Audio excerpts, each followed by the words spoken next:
खोलो ना यार, मर जाएंगे यार। के ऊपर गाड़ी चढ़ा हुआ, मर जाएंगे। कमरे के ऊपर गाड़ी चढ़ा हुआ है। नमस्कार, बिहार तक देख रहे हैं आप और आपके साथ मैं हूं हर्षिता सिंह। हाजिर हूं आपके सामने एक बार फिर से क्राइम की कहानी के साथ। रात के 1 बजे एक शख्स घबराया डरा अपनी पत्नी को कॉल करता है और कहता है मुझे बचा लो, मैं मरने वाला हूँ। वो ये भी कह रहा है कि उसके ऊपर गाड़ी गिरी हुई है, पर ये नहीं बता पा रहा था कि उस वक्त असल में वो था कहाँ। पत्नी ने बार बार पूछा, लेकिन बार बार पूछने पर भी उसने सिर्फ इतना बताया कि उनके चारों तरफ दीवार है। अरे खोलो ना यार, मर जाएंगे यार। के ऊपर गाड़ी चढ़ा हुआ, मर जाएंगे।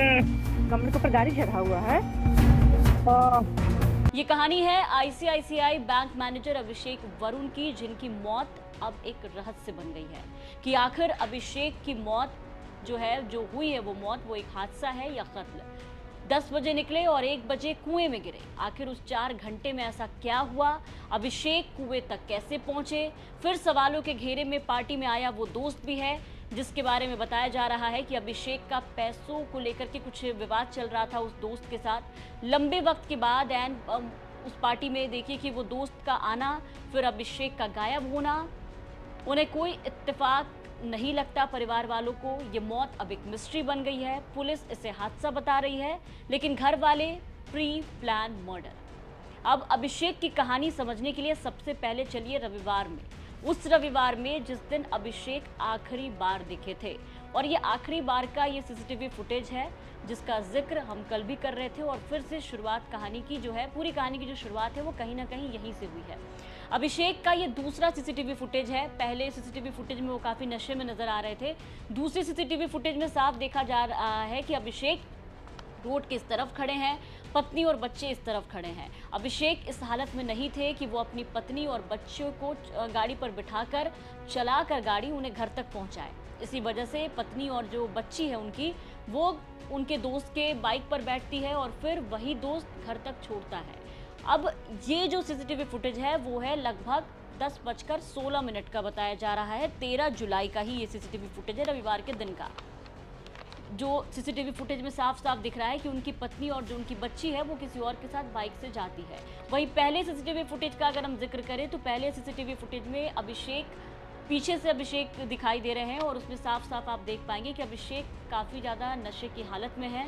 स्कूटी संभाल नहीं पा रहे हैं, ढंग से चला नहीं पा रहे हैं।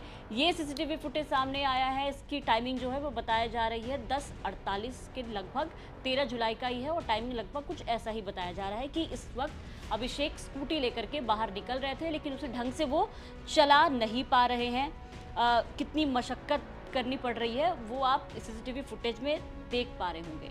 अब यही 10:16 और 10:48 का जो वक्त है, इसके बाद सीधा अभिषेक का एक कॉल आता है, वो आखिरी कॉल अपनी पत्नी को, जिसमें अभिषेक ये बताते हैं और कहते हैं कि मुझे बचा लो, मैं मरने वाला हूँ, मुझे नहीं पता कि मैं कहाँ हूँ, बस मेरे चारों तरफ एक दीवार है, मेरे ऊपर गाड़ी गिरी हुई है। अभिषेक को कुछ पता नहीं होता है और इतना कहते ही वो कॉल जो है वो कट जाता है। जिसके बाद पत्नी सीधा पुलिस स्टेशन जाती है, पुलिस वालों को बताती है, घर वालों को बताती है।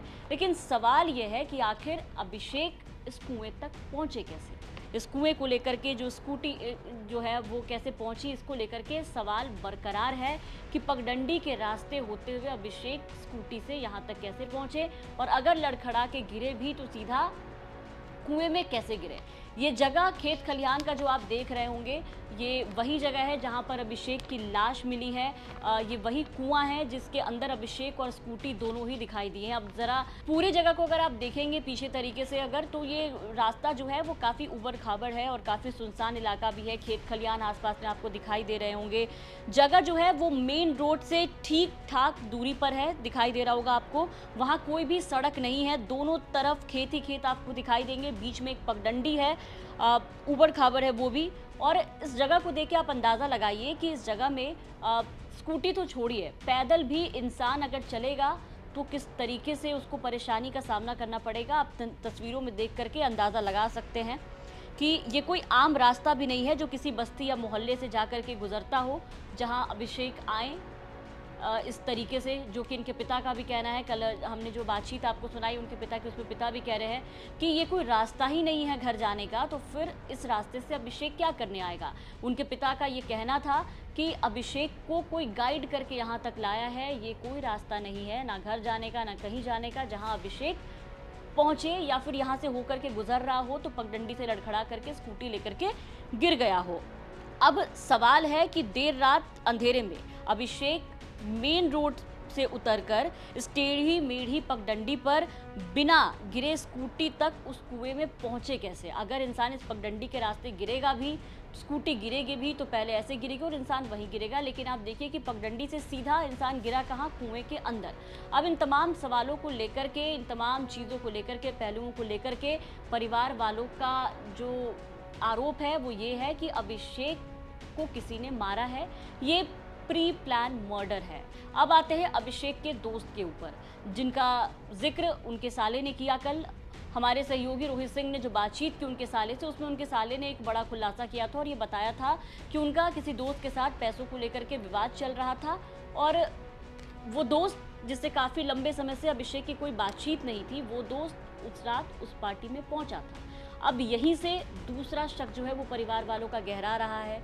आशंका जताई जा रही है कि आखिर जो लंबे समय से जिनसे बातचीत नहीं हो रही थी, कोई लेना देना नहीं था, वो दोस्त उस पार्टी में पहुंचता है जिनका नाम उनके साले नहीं जानते हैं, बस इतना पता रहता है कि वो वहां आया था।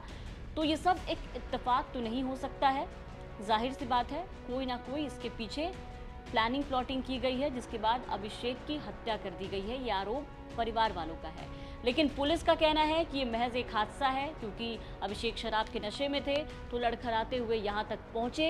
वो 4 घंटे भी सवालों के घेरे में है कि आखिर 10 बजे जो इंसान निकला वो 1 बजे अगर हादसे का शिकार होता है तो आखिर 4 घंटे अभिषेक कहाँ थे, 4 घंटे अभिषेक को कहाँ लगे। क्योंकि जो जहाँ पे वेन्यू, जहाँ पे पार्टी हुई थी, वहाँ से जो ये जगह है उसकी भी दूरी कुछ बहुत ज़्यादा नहीं बताई जा रही है। तो यहाँ पहुँचने में भी अभिषेक को कहा जा रहा है कि 4 घंटे तो नहीं लगे होंगे।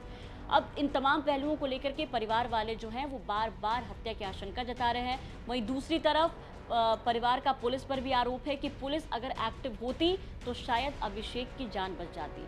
सोमवार का दिन जब पत्नी और पूरा परिवार अभिषेक का पुलिस के इर्द गिर्द घूम रहा था, पुलिस से गुहार लगा रहा था कि ढूंढ दीजिए, सब कुछ जब कुछ बता रहा था, तो पुलिस आप देखिए कि वहाँ पर किस तरीके से लापरवाही बरतती है कि नीतीश कुमार का वीवीआईपी मोमेंट है ये कहकर के टाल देती है। कोई भी हरकत पुलिस की तरफ से दिखाई नहीं देता है। फिर अभिषेक का जो वो आखिरी फ़ोन कॉल था, उसी फ़ोन कॉल को ट्रैक करते हुए लोग यहाँ तक पहुँचते हैं, पुलिस को बताते हैं कि आखिर किस जगह पे आखिरी फ़ोन कॉल है। पुलिस को अभिषेक, फिर भी वहां पहुंचने के बाद पुलिस को कुछ भी अभिषेक का नहीं मिलता है। लेकिन परिवार वालों का ऐसा कहना है कि पुलिस वहीं से गई, उन्हें कुछ भी दिखाई नहीं दिया। लेकिन जब परिवार वाले पहुंचते हैं, उनके साले पहुंचते हैं, तो उन्हें अभिषेक की चप्पल, रुमाल और बाकी चीज़ें, लाश और स्कूटी जो भी है, सब कुछ परिवार वालों को ही दिखता है, जिसको लेकर के पुलिस वाले उल्टे परिवार वालों पे ही देखिए कि संदेह जताते हैं कि तुम्हें कैसे दिखा। अब ये जो भी पॉइंटर्स जो हमने आपको बताए हैं, जो भी पहलुओं पर हमने आज बातचीत की है, ये तमाम पहलू जो हैं वो शक के दायरे में हैं और बार बार इस रहस्यमयी मौत को लेकर के सवाल उठ रहे हैं कि जो कुछ भी अभिषेक के साथ हुआ ये महज एक हादसा था या फिर ये एक प्री प्लान मर्डर है, उनका कत्ल किया गया है। परिवार वालों के आरोप के बाद आपको बता दें कि 6 घंटे के बाद जो शव निकला है अभिषेक का, उसको पोस्टमार्टम के लिए भेज दिया गया है। फिलहाल पोस्टमार्टम रिपोर्ट सामने नहीं आई है। अगर अभिषेक की हत्या की गई होगी तो पोस्टमार्टम रिपोर्ट में जाहिर सी बात है कि सब कुछ खुलासा होगा, सब कुछ निकल करके सामने आएगा। इंतजार अब सभी को पोस्टमार्टम रिपोर्ट का है। देखना होगा कि परिवार वालों का जो शक है वो सही निकलता है, क्या वाकई में किसी ने अभिषेक के साथ गलत किया है, प्री प्लान मर्डर किया गया है, या फिर जो थ्योरी पुलिस दे रही है कि ये एक बस हादसा है, क्या एक्सीडेंट है क्योंकि वो शराब के नशे में थे, क्या वही सच है। क्या कुछ अपडेट्स निकल करके सामने आएंगे, जो भी एक बार फिर से हम उसको लेकर के आपके सामने हाजिर होंगे। फिलहाल के लिए मुझे दीजिए इजाज़त। क्राइम की कहानी देखने के लिए आप जुड़े हमारे साथ हर रात 10 बजे और बिहार की तमाम खबरों के लिए आप बने रहे बिहार तक के साथ।